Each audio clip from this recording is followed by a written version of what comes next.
Listen, traveler, and let the forest speak. Close your eyes. Can you hear it? That soft hum beneath the wind, it is not the sound of leaves, but of memories. Long before the rise of empires, before the first blade was forged, there was color. Color was life. Color was song.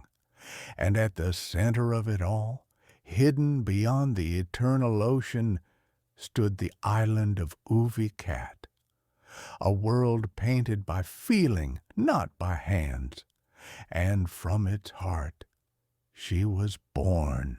Long before mortals named the stars, there was a tribe hidden where the sky kissed the sea of leaves, the Oovi-Kat. They were Vastaya, yet unlike any others. No hunger for war, no thirst for power. They lived by one truth. Feelings are colors, and the world is their canvas. In their forest, emotions painted reality. Love blossomed in soft pinks. Hope shimmered in deep blues, and fear sank beneath the roots in shades of gray. Every heart was open, every breath part of the world's rhythm. Among them was born a child, her eyes glimmering like broken rainbows, her laughter echoing through branches and wind. Her name was Neeko. Even as a child, she could feel the hearts around her, sense their joy, their pain, their light. When she smiled, flowers bloomed. When she cried, the skies wept with her. The elders whispered, "She will be our link to the spirit of the land."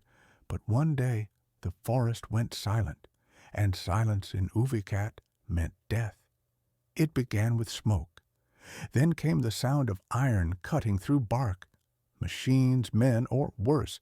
Some say it was Noxian war bands. Others whisper of sorcerers who drained life for power. The Oovi-Kat did not fight. They had forgotten how. Their faith was in peace, and peace was devoured by the dark. One by one, their lights went out. The forest dimmed, and in the end, only a single color remained. Neeko's. She clung to her mother's fading hand.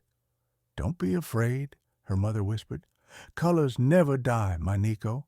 They only change places. When the smoke cleared, Oovi-Kat was gone, but from its ashes a single soul carried its memory forward, a child of light, alone in the dark."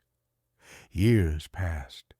Neeko roamed the lands of Runeterra, chasing whispers of her people's essence. In the tranquil groves of Ionia, she learned stillness.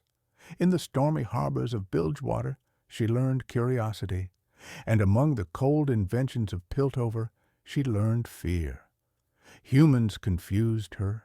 They hid their hearts behind smiles. They lied. They fought. They wanted. Yet Neeko saw sparks within them, small, fragile, but real. So she stayed. Her gift grew stronger. By touching another, she could feel their very soul, their essence, their rhythm, their truth. And in that moment, she could become them. It was not mimicry. It was empathy made flesh. The sacred art of the Oovi-Kat inherent glamour. Neeko used it not for trickery, but for understanding, to walk a mile in another's skin, to see the world through their colors. But the world's darkness is patient. One day, while among humans, Neeko met a man whose heart pulsed with greed. He saw her gift not as beauty, but as a weapon. He wanted her power, to deceive, to kill. Neeko refused. The man struck, and in that instant, all the colors she had buried, fear, grief, loss, erupted. The ground shook. The air shimmered with wild light. Flowers burst into flame. This was Pop Blossom, the fury of nature, the scream of a dying world through one small heart. When the light faded, the man was gone, and Neeko, trembling, whispered to the trees, "Neeko doesn't want to fight, but sometimes colors must burn to bloom again." Her journey led her to others touched by nature. She ran wild with Nidalee, sister of the hunt, and though they shared the same bloodline, Neeko felt the weight of her rage, a reflection of what Neeko might become if she ever lost her light. She crossed paths with Ari, the fox of many hearts. Ari devoured emotions. Neeko shared them. Together they were mirror and shadow, love taken and love given. And in dreams she met Lilia, the fawn of forgotten hopes.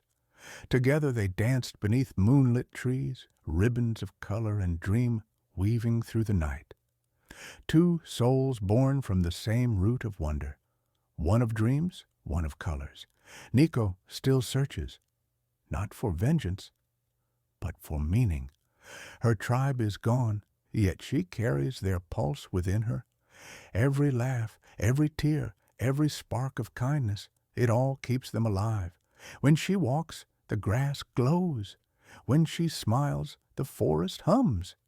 She is nature's memory, the last echo of a forgotten harmony. Neeko is Neeko. You are you. But maybe Neeko can be you too, for that is her truth. To understand another is to share their color. And in a world drowned in gray, Neeko is the promise that color will return. They say that if you wander deep into Ionia's woods, when the night is quiet and the air hums like breath, you might see her light. It flickers among the leaves.